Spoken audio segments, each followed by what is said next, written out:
broadcasting from across the North American continent of the Terran Empire, bringing you our unpopular Star Trek opinions since 2020. This is Code 47.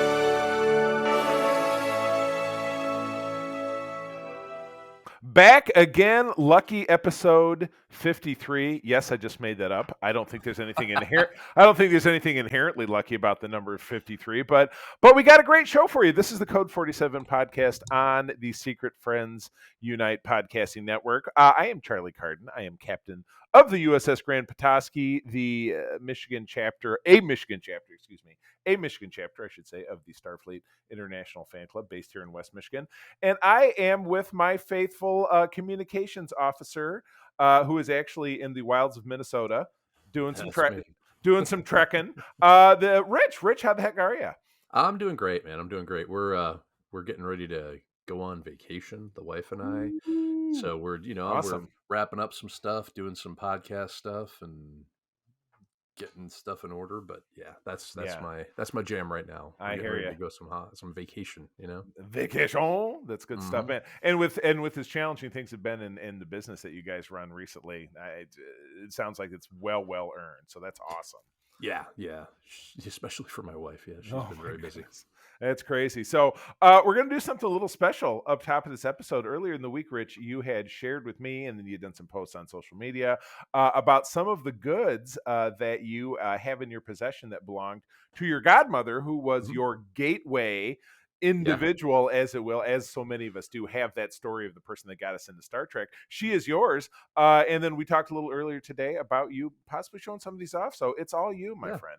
Oh, shit. Thanks, man. Thanks. Yeah, she was my pusher, right? the pusher man. Like back in the late 70s, she got me going on the original Trek and the first Trek movie, the motion picture. Her name is Mary Kohut. I'm going to show you a picture of her. That's this is her right here. She is a lifelong Trek fan. She passed away in 2013. No, that's not right, because she has some books from later than that, but somewhere around 2013, 2015. Okay. Not 100% sure. My memory is hazy of those years.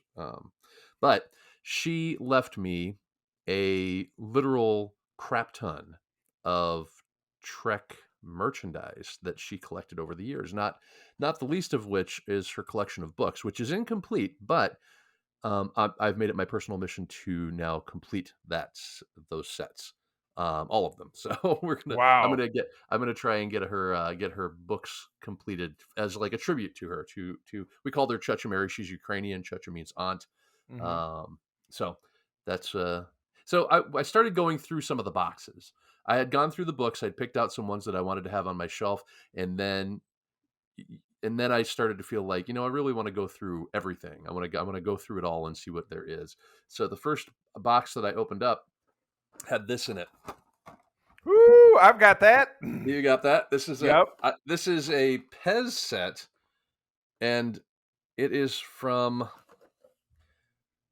I think it would be right around 2015. I would think. Was it 2015? Or is it longer? No, you know what? I have I think based on the artwork on the front, which when Diamond Select was putting out some figures at that time, it was like 2008, 2009. So I think it was a little earlier. It was when there was that big marketing blip when the JJ movie came out. Oh, sure. Yeah, that they were marketing the original series because of the tie-in. That'd be my guess. Sure. Yeah. Well, either way, I wouldn't eat the Pez candy at this point. So. Oh no. Yeah. She also has a ton of mugs. I'm just going to share with you one of the mugs here. This one's the original TOS Enterprise. She was a big TOS fan. And then, of course, it says on the back of the mug has the Enterprise in that 1978 Superman logo, peel off there. Which later they translated into later seasons of TNG. Yeah, it had the woo, which just made it more exciting. This is a cool one here. This is a deck of cards. It's a Star Trek II: The Wrath of Khan deck of cards, and I opened it up after I sent the picture to you the other day, and it's still in the plastic. That's Never awesome. been opened. I'm not I going to love open it. these, but I'm sure they're fantastic. I I love the idea of I can them. imagine probably the back of each one is maybe a picture from the movie or something Yeah, consistent. it Yeah. seems like that. Yeah, the Joker has a picture of the Reliant on it. So Oh, nice. yeah, Cool. How and awesome. then a couple other things here. Just want to share this one. This is the Star Trek alarm clock. This thing's old. This is from at least the 80s. Yeah. This is oh no, excuse me, not as old as I thought. 1993. But she had this out when I was a kid. Oh, This was her man. alarm clock when I was a kid, when I was a teenager. I like it. And there's no batteries in it, but I'm going to try and put batteries in it at some point and see if it does the beam me up thing. See if And it comes to life. then I wanted to share a couple of quick items from her book collection. This one here, I don't know if you've seen this book. I have, and Yeah, it has the red like paper, but yeah, so it looks like a book from the 60s. Yeah. it's a pulp novel looking book, but Pulp, it's yeah, there about you go. yeah, it's a Sam Cogley adventure or I mystery. love Sam it. Cogley mystery, the guy that was Kirk's um, lawyer during the court martial in the Yeah, TOS. yeah. And then there's this little Oh, number here, I remember loving that one. first edition, bought on the day it came out. I don't know if On you the can see it's that. a slip. That's Oh, her. That's 10 the 10 receipt. 4 of 89, which is actually tomorrow, Yeah, believe it or yeah, not. that's right. The day this episode comes out, because we record on Yeah. Sundays to pump it out on Monday. Yeah. So now, how cool is that? She Yeah. was always that way. She was always, I will buy it the day it comes out. I remember when I was a kid, she bought one of the books when she came down to visit us. We went to the bookstore Yeah. and she bought one of the books, one of the brand new ones, Yeah. and she stayed up all night and read the whole damn thing. The That's next morning, like Harry Potter with my wife and my yeah, stepkids. They were that before I knew them, they were that way with Harry Potter. yeah, Buy the book at midnight, read it all night. I know your wife's a big Harry Potter fan, so I'm sure you know what I'm talking she is. about. Yeah, yep. Yeah. Yeah, I do. But yeah, so I appreciate you letting me put her out there in the universe. Oh, absolutely. She's very influential for my fandom, not just of Star Trek, but of everything. She taught me to love who I am and what I love. So, That's awesome. God, well, and the name one more time? Mary Kohut, Chucha Mary. Chacha Mary, patron saint of Code 47 and of richest podcasting dynasty as at large. So, well, cool. I'm going to utilize a feature of the show that I've not utilized before. Okay. That was super fun to use the pause feature. Rich and I were both super guilty of not doing the homework for the first news story. No, there was we're obviously talking into the news now. We have three little featurettes this week. The first one is a 14-second commercial for Star Trek Prodigy, which we are going to have in now less than a month. It's just 3 weeks away. Really looking forward to it. But yeah, you're seeing the Prodigy kids, the wacky kids, dinking about with their ship, which is called the Protostar. Oh my gosh! Yes, the Yep. Protostar. Protostar, yep. I see. I'm already remembering. Though I probably couldn't tell you any of their names just yet. Though Murph is one of them. Murph is That- the blob, right? Murph is the blob. That's yeah. D. Bradley Baker, the famous cartoon voice actor. So, and again, what can you learn out of 14 seconds? But it's fun. He's like, "Oh, you got to fix this thing or whatever," and he's like, "You're the engineer. Well, what's your job?" "I thought I was the captain or whatever." It's funny. It's kids, it's teenagers. You know what I mean? So Yeah, this is going to be good. You're gonna be watching this with Miles. I am. You talked about wanting to? Yeah. Yep. Yeah, That's awesome. I'm gonna like I said, the animated shows are gonna be my way of like trying to, get him to jump on the bandwagon with this. I have a two-pronged goal with this show, is that I would like to integrate my 16-year-old son into enjoying Star Trek, which he just like, Nice. oh, that's something Dad likes, blah blah blah. But I did take him along on our photo shoot that we did for the club last weekend, and he likes getting out and doing that stuff and just hanging around and seeing everything. But the Star Trek, he's very embroiled in loving Sonic the Hedgehog and he loves MCU Spider-Man like nobody's business. Oh, sure. But I would love to involve him a little bit more with that. So, and then the other thing was, I was, my friend Miranda has 2 kids. She has an 8-year-old son, and I was down there this week, and he made mention of something like, "Well, I saw a commercial for something Star Trek," and he was, in his 8-year-old logic, he was a little fuzzy about it. I think maybe he was talking about Star Wars Visions because he said something about anime, but maybe Oh, he okay. meant animated. So I was trying to tell him about this, and I just was getting like, but they have Paramount Plus. They have Paramount Plus. They use our login, so which not to be repeated. So I'm going to try to gently like nudge him along to see if I can, get him watching too. So he's actually a member of our chapter. He's one of our cadets. His name is Connor Bolton. Oh, Great cool. kid. So we'll see. But yeah, I'm excited about this. I feel that I'll have the ability to kind of watch this with the zest of a child. So I look forward to it. Yeah, it definitely looks more appropriate, I guess.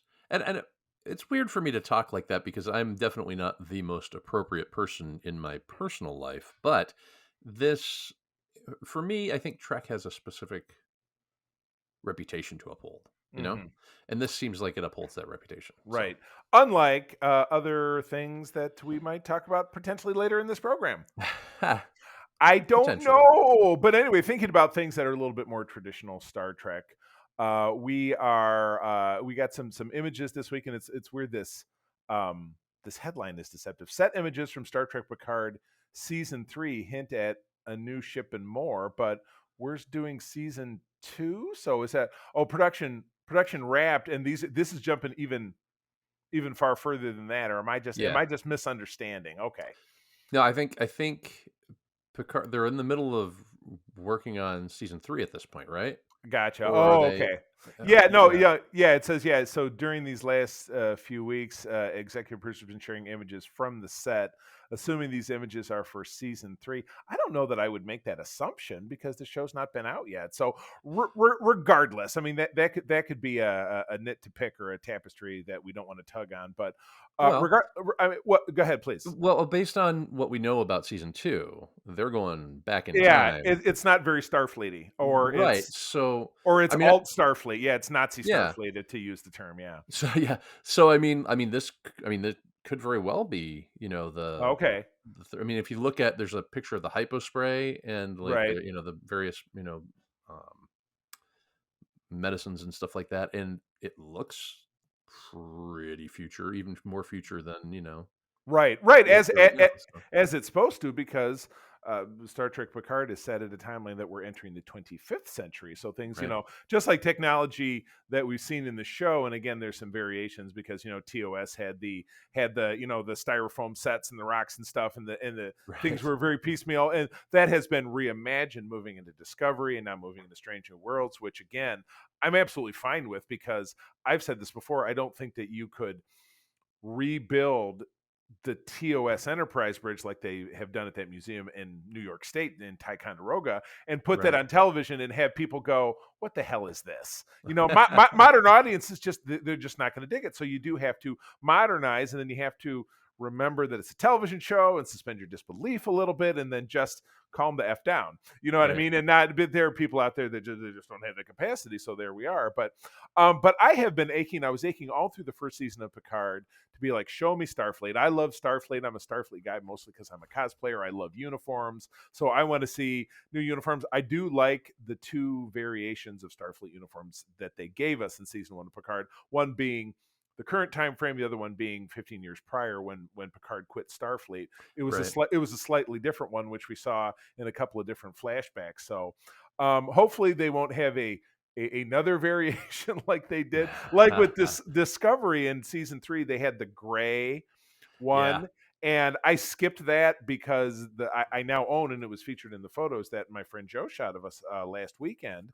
Um, they've taken that same exact style, but they've added color back to it. So mine is red, command red, Right. with that stripe down the middle, and that's really a warm one too. So that's gonna be a good one for those winter cosplays. But it was a little hot last weekend. But yeah, Yeah. I'm aching to see more Starfleet stuff, and this gives you kind of a glimpse of an MSD or a Master Systems display that shows a ship, but it right in the middle has the screen of death, warp drive offline. So they're just Yeah. still spoiling it for us. So Rich, you were a big lover of Picard, weren't you? You really enjoyed watching it, Yeah, didn't I you? Yeah, really enjoyed it. Yeah, a ton. I'm looking forward to season 2. If you scroll down a little bit, there's some pictures that we saw last week, I think, with probably. the alien eating, and then the bosun's whistle and the neon sign Gotcha. from Star Trek 3. Gotcha, gotcha, gotcha. But yeah, I mean, I think this is just a photo dump Yeah, of some stuff. But yeah, this is it's I like getting the little teases. I don't want to get spoiled. I'm looking forward to it. right. I'm ready. I'm ready. So I'm ready. I'm ready to take it on. Well, are you ready for a little story about swag? Now, I have not owned a Tribble, with the exception of the fact that uh, on our cat tree there was a dangler that got torn loose.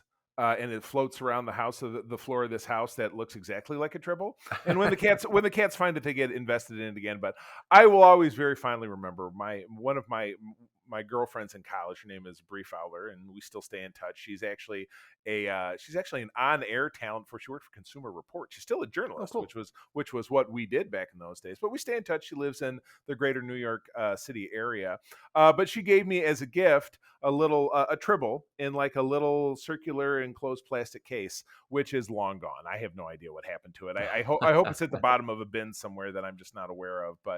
Yeah, But yeah, I mean that was during the great marketing blush of the 90s when Star Trek was in its first golden era. And I really feel like we're obviously, from a production standpoint, entering really a second golden era where we have just a lot of great programming, and a lot of great programming when it comes to something like Star Trek or Star Wars or Marvel results in some fair to middling to really fun marketing.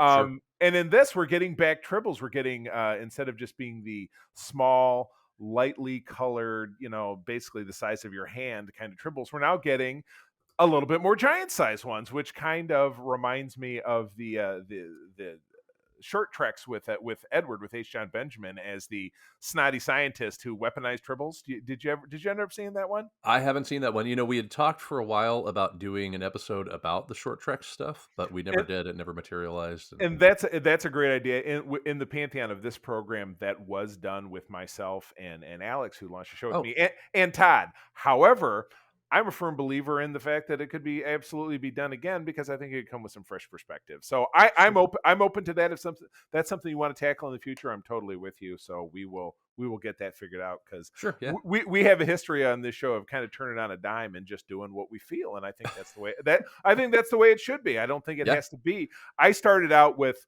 the way I think things should be, and then you came on, and then Aaron was with us for a long time, and we had different ideas, and we turned things around, and I think the results were good for the vast majority of it. So definitely. um so anyway, you have a lot of, obviously, merch that came from the godmother, whose name I forgot. It was Mary, correct? Mary, yep, yep.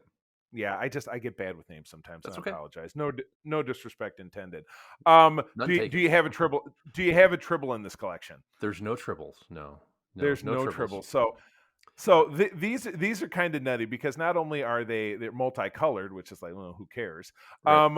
A varying size, but also app controlled. So Yeah. you can download yourself a Tribble app, and you can make these little buggers make some Tribble noises. And do we also move, though? That's what I'm trying to figure out.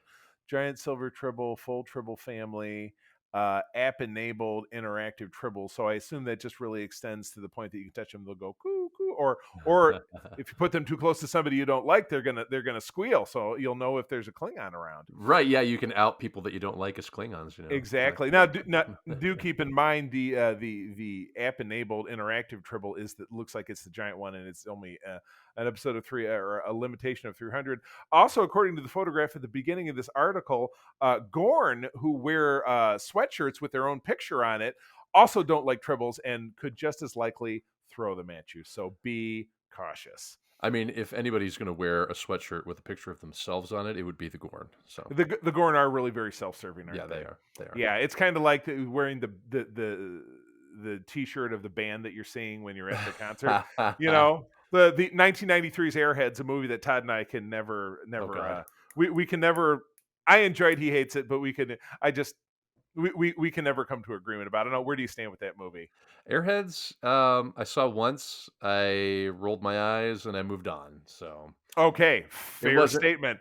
eh, No appreciable feelings about it. I I understand. I was very into indie film by that point. I was Understood. watching a lot of like Jim Jarmusch and like Richard Linklater, Kevin Smith, stuff like Right. that. So like it didn't sit with me. It didn't hit with me, and I just moved on. So I haven't revisited it since. The spot was not hit. It was Mm-mm. It was irrelevant. Well, speaking of irrelevance, as we segue into talking about Lower Decks, um, it's been, I wouldn't even say it's been a wild ride this season. There have been some lows. There have been some lower than lows. There have been some lows that have gone below that. Yeah, We've kind of gone back up. I kind of enjoyed last week's episode because I thought that it wasn't quite so racy and it wasn't potentially as referential as the one that was before that. But they literally turned this current episode into your great, your Billy Joel's greatest hits, yeah, double disc, yeah, and they gave it a name that literally says shit. And yeah. wow, they just absolutely nailed it. This was yeah. So the crew, quick summary: Yep. the crew has an efficiency expert on board, someone who conducts drills. A previously heretofore unknown alien who can split in three parts, and that was the gimmick. And she kind of dances around a little bit. She's bipedal, so she's not weird, not too different looking. But yeah, they take they have these little holodeck pods that the crew is expected to do drills in. They do a switcheroo where the senior staff becomes the junior staff becomes the command staff. And it's a greatest hits. So there's references to Spectre of the Gun. There's references to all the Borg episodes. There's references to the Mirror Universe. Star And Trek that 3. Star Trek 3, exactly. So, and a lot of that is kind of fine, but to be honest with you, when we hit the part where they just decided one of the holodeck exercises was an orgy, I was like, and I just watched it again with April, and I'm like, this is what Rich and I have been talking about. This is not earning its stripes. This is not. No. Oh, The Rich, naked time, yeah, they went right for the naked time, and then they upped the ante, it's not just Tasha Yar, borking, Data, it's now, literally, what was it, Boimler, who was showing everybody his, you know, the and old brown, the old winky right, brown starfish there, and then Dr. Tahana crawling all over uh, uh, Stacks. Stacks, yeah. Yeah. And Rich, fortunately, this does answer your question because I caught a glimpse of a human-shaped boob on her. Okay, as she zipped around. So I'm glad that we've got that resolved. I know that It's it was an issue for you a couple of episodes back. it's I put hope to rest, yeah, yeah, yeah. I hope that makes you feel better. But yeah, oh my God, dude. It's like I was holding out hope. When you and Aaron and I have been talking about this, and you're like, the potty mouth is just, I can't watch this with my kid, and it's a Yeah. cartoon, and I'd like to be able to. And I was like, well, I don't have those considerations because it's just April and I here in the house, so we don't really think about that kind of stuff. But the bleeped out language and then the straight up naked party, it was like, this is would be more appropriate to something that you just pull Star Trek out of it. I just don't know why this is. I got one of these why this is happening moments. You know what I Yeah. mean? It's very Rick and Morty, which in a Rick and Morty setting, I love Rick and Morty. I will laugh at Sure. just about anything on that show, but it doesn't I don't think it translates to Star Trek. Like, I said this the last time, I don't want my peanut butter in my chocolate. I don't want my chocolate in my peanut butter when it comes to Star Trek. It has to have I don't know. I just have certain expectations. It's 100% fair, yeah, and especially in contrast with what we're going to talk about to round out the show, which is one of the finest episodes of Deep Space Nine, Yeah. and which I'm probably going to let you drive the bus more about that because you saw it for the first time and you really loved it. I've seen it 1,000 times. I would probably have a lot of the same really canned things to say about it, and I just don't think that's interesting. So I would rather hear from you. But yeah, I mean, this is episode 8 of 10. For this season. Rich, you're on with me next week, and then you're on vacation. And Yep. your soul brother Paul is going to Yeah. be working with me while you're gone. So that's awesome. So Yeah. Yeah. next week will be mercifully, it sounds like, the last episode of Lower Decks that you'll have to watch for potentially a great long while. Although I'm sure, yeah, I'm sure. And again, you'll come back and see episode 10, and it's not like, oh, this brings everything together. I kind of get cringy thinking about even what episode 9 is going to be like. It's just, are we on the way down? I Or don't know. was this a bump in the road and then we're gonna I just don't know. I don't like having a show, and certainly not something connected to my beloved Star Trek, where I have to kind of it's the way that my father described voting: hold your nose and push a button. You Yeah. know, it's kind of hold your nose and click the remote and turn on Lower Decks. So Right. yeah, I mean, like I said, they hit this right on the head when they called this episode I comma shit. Because that was the name that was the name of Boimler's board character at the end. So Yeah, Excretus. Excretus, which I misspelled Now, in here. So I yeah, but I figure I have to make a play of some kind of that in the title of the show because they really sure. nailed it. But anyway, go ahead. No, I was just gonna say that I actually enjoyed the fact that Boimler had to go through over and over and over again because he had to get to 100%, Yeah, and then the shtick was he had to fail yeah. to save everybody. And his like now I don't relate because I'm not one of those people, but I know people like that who are like it has to be perfect, Oh, and absolutely. and that made me laugh. So I actually laughed at Lower Decks for the first time, like laughed like with a laugh, not thinking, gee that's funny or gee that might be amusing. This was an actual laugh. Wow. Yeah, As to say, even an android can cry. even an android can cry. That's right. That's right. Which I remind that's a Philip K. Dick, right? But I also it Yeah. makes me think of the Vision from the Avengers too. Yeah, yeah, So yeah. The vision. True. so well, cool. Well, let's move on to something from that that is significantly more powerful. Rich and I have been talking, and we had a conversation just before we got the show rolling last week, and then several other earlier episodes of Infinite Diversity. We talked about episodes from Deep Space Nine, but DS9 is kind of your Trek blind spot in a lot It of is. ways, Yeah. Rich, because you've seen now thanks to your involvement with me, but no, your association with the show, and then with the Grant Petoskey and the chapter, you've seen several episodes of Deep Space Nine, but it's probably down to probably you've seen maybe 10 or 15 total, Yeah. Not a ton. out of 176. So there's Right. definitely a lot more to go. So what Rich and I decided is that both this week and next week, and again then he's on vacation from episode 55 on, we're going to tackle a top 10 list, and of course there are lists. The world is full of lists.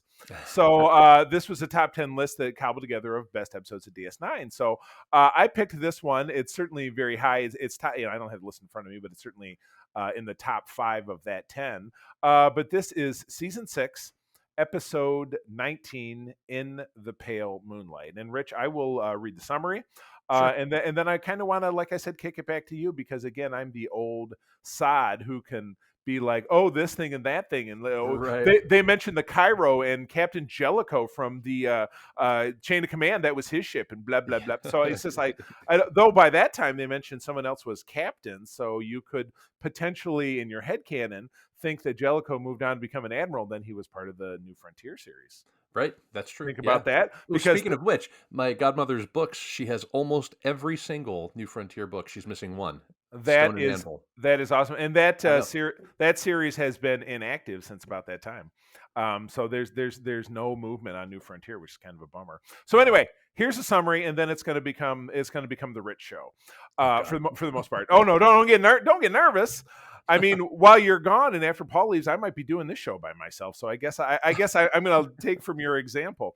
So here's a summary: with mounting losses in the Federation Dominion War and the specter of defeat, Captain Sisko enlists Garrick's help to persuade, air quotes, the Romulans to join the Federation Klingon alliance to win the war. However, Sisko soon learns that to save the Federation, he may have to betray the values it stands for.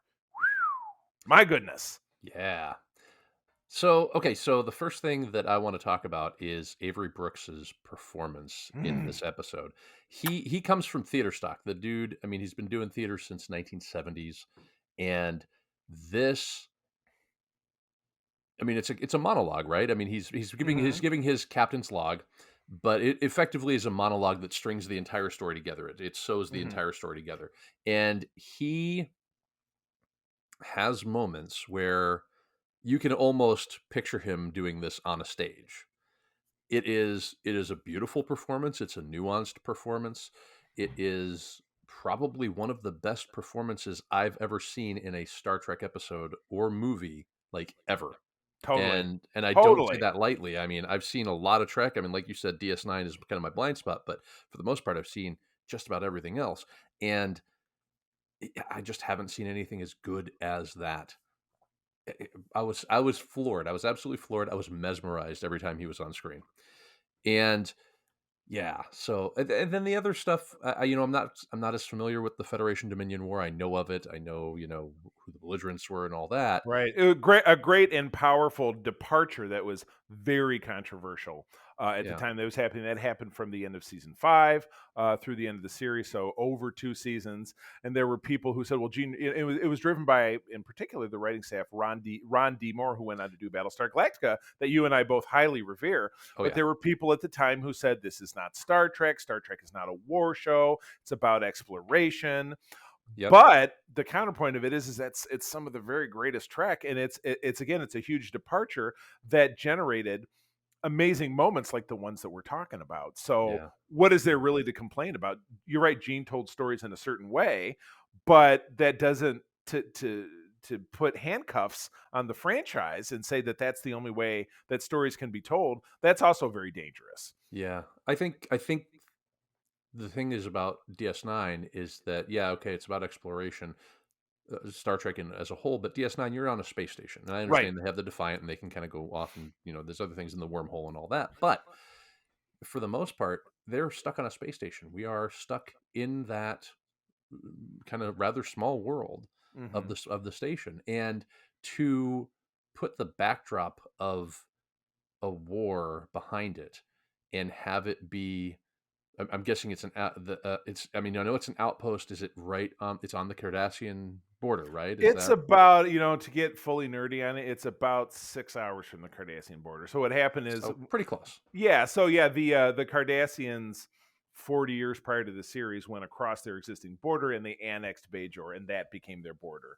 And Right. then with, the events of the series, they eventually withdrew and they resumed their old border. So Bajor is in a no man's land. It's not Federation space, but Bajor is not a Federation world, so it is unclaimed space, or it's the Bajoran system, as it were. Okay. Okay. Yeah. I mean, you give it a whole different meaning. You give it a whole different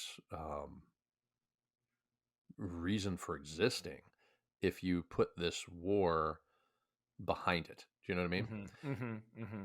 And I really enjoyed that. I enjoyed that. And I don't want to. I'm obviously going to try and watch all of this now, but things that I thought were interesting is that I didn't quite see the betrayal coming. Was it Garrick Hmm. that set the whole thing up? Right, right. He had a Uh, plan. He had a plan the whole time. right. I didn't see that coming. I don't know enough about the Cardassians to really know. Should I have been expecting something? Potentially, Yeah, but yeah. yeah. But when the ship blew up, the Romulan um, senator's ship blew up, and they started talking about, oh, the Romulans are going to get into the war. My thought, I had the it dawned on me at the same time it dawned on Cisco, and so that was pretty powerful. I mean, that was a very powerful moment, and man, Avery Brooks does a lot with his eyes, a lot with his face. He's very he's a very theatrical actor. I'm just floored by this, and I want to see more. So I would Hmm. love to Hmm. see. I'm hoping that with what we do, with these other like greatest hits of DS9, I'm going to get to see more of Avery Brooks's acting chops, because Yeah, dude is on. he really was, and it's funny because he's one of the few actors that has no association with Star Trek anymore, and I think he's had some kind of mental health issues since the show went off the air. I think he might have Hmm. had some legal issues as well. So Uh, I don't know. I'd have to dig a little bit deeper, but I completely agree with you. He was there. There are people that hold his performance and his character up against the rest of the leading men and women and aliens that made up, leading Star Trek series, because he really delivered. I would say in a lot of ways that Sonequa Martin Green as Michael Burnham really brings a close second, because she is an actor's actor. And I learned a long right. time ago that there are some female individuals that do not like to be referred to as an actress. So I try to simply say actor when I'm Sure. talking Yeah. about. So as an actor, I feel like right up there with Avery Brooks, she really brings it. You know Definitely. what I mean? Yeah. Yeah. No, actress is kind of a term of a bygone era. So Yeah, actor, just in agreed. general, is the best way to Right, to address people when it right, comes to that exactly. role. Exactly. So yeah, there were a lot of bits and pieces in this that they portrayed Romulans in a certain way, and the Romulans had been seen a smattering of times. They got, I think, exhibited more in TNG than they ever did in TOS, and the reason for that is that I think I read a quote once that said, "Why do we see the Romulans more? Why do we see the Klingons more than the Romulans?" It says the Romulans we threw a coat of or the Klingons we threw a coat of paint on them and gave them Yep. a sash. With the Romulans, it was all the ears. We couldn't afford the ears because everything about TOS was about money because Right. their budget just kept getting cut and cut. Like I said, and there's one of the few shows out there that it was canceled 3 times, and it took that third time to be the charm that it stuck. Yeah. That it finally happened. So we hadn't had a ton of development about Romulans, but they're the absolute photo negative of the Vulcans. You know, Yeah. so they duplicitous in a lot of ways, just like the Cardassians, and so that was an interesting balance for me as well. Yeah. The Romulans have always been kind of an interesting, well, because they're, like you said, mirror image of the Vulcans. They are a dichotomy with them, right? Like Hmm. there's, they embrace their emotions, they embrace their warlike, Right. ways and that sort of thing. And the Vulcans, of course, shun emotion and that sort of stuff. But we didn't really get to see a lot of them. I think the most I'd ever seen of them was in TNG with the Right. unification stuff, right? With Spock Right. and all that. So, I mean, they've always been kind of a mystery to me. So having them in this, having them involved with this to this point, pretty cool. I mean, they're not a new species to me, but they're not a well-known species, that's for sure. Right, right. And Yeah. as we know, what's unknown is only temporarily hidden. That was a quote from Captain Kirk. Yeah. So we learn more about it. So yeah, one of the great episodes. I'm glad you enjoyed it. It really did set the tone for the episode that we're going to talk about next week, which is much more heavily involved with things related to the war and Yeah. things related to the Romulans, and then something that you learned a little bit about watching Discovery, which is Section 31. Right. Yeah. So and the actual genesis of it, and the fact that the main character of Section 31 is a character named Sloan, played by the fantastic William Sadler in the 1990s, really in Oh, his prime. wow. Really in his prime. So you're really going to Okay. enjoy that. So Very yeah, cool. next week we will be discussing, and I'm going to script the name of it, Intim Ara Silant Legis. That is not the correct name of it, but you know what? You will hear all about it next week. Okay. But Perfect. no, it's really quite excellent. So any parting thoughts before we wrap it up? Well, I like that the story, and I think this is a Ron Moore trademark. He kind of tries to tie it to something historically that will, I don't know, but I don't know if evoke emotion is the right term, but kind of set the scene. You know what I mean? Hmm. Hmm. It Hmm. feels a lot like, there's talk that, higher ups in the U.S. military knew that Pearl Harbor was going to happen, and they allowed it Right. to happen to allow them to get Right. into the war. The Gulf of Tonkin Hmm. attack. There was a purported attack by a U.S. Naval vessel. No, excuse me, it was on a naval vessel. It was the North Vietnamese allegedly attacked a U.S. naval vessel that allowed us to escalate in Vietnam, or allowed them to escalate in Vietnam, and eh, that's what this felt like to me, and I think that that's what he was going for. I think Hmm. Ron Moore is kind of an expert when it comes to giving us something that seems familiar, but setting it in, well, in a fantastical world Right. like Star Trek or Battlestar Galactica. So Exactly. I Yeah. I, I appreciated that. I appreciated that. For me, allegory is science fiction is all about allegory. If it's good science fiction, it's got Correct. allegory. So Right. yeah. So not Lower Decks. Not Lower Decks, no. Oh my goodness. Well, cool. Well, I'm really gratified that you enjoyed it. And like I said, DS9 for me, while I cut my teeth on TNG, and I love the very cut and dry of the Starfleet officers, Mhm. Commander Riker, Captain Picard, Worf, the whatever it is. It is the varying shades of gray of the DS9 characters that I think makes it the most enduring series, and the one that just kills me that it's not in high definition because it doesn't have the popularity of TOS and TNG. So somebody out there doesn't feel that there's money to be made. So I know not of such things. I will continue to enjoy it on its crackly standard definition goodness for as long as I still have eyeballs. I will still watch it. Absolutely. It makes it hard when you're watching it on a high def TV when you can see every little imperfection in the film grain, or in the video grain, I guess we gotta say. Yeah. Oh, very true. Shot in film, but exactly. But yeah, maybe someday they'll remaster it. I hope so. When discs are a thing of the past. Sorry, Rich. Don't mean to scare you. Don't do that. Never, man. See, look, vinyl is coming back. So. Yeah. Well, 8-track tapes will be next. Really? Oh God. Maybe VHS. Oh my God. Well, that's the wrap of the show. So, Rich, do that thing that you do, Scooby Doo. All right. Well, for more information about Starfleet International, please visit the USS Grand Petoskey and Region 13 on Facebook. All right. Nice and simple, friends. Thank you, as always, for joining us. I'm going to tell you that sharing is caring, and to keep on trekking. Keep on trekking, indeed. I don't have an outro for this one. That works for me. I'll just steal yours. Keep on trekking ×2. Bye-bye. Bye. Code 47 is part of the Secret Friends Unite podcasting network. Visit secretfriendsunite.com for our great shows, articles, news, reviews, and more. Secret Friends Unite podcasts are available on Apple, Google, Spotify, or the podcast platform of your choice.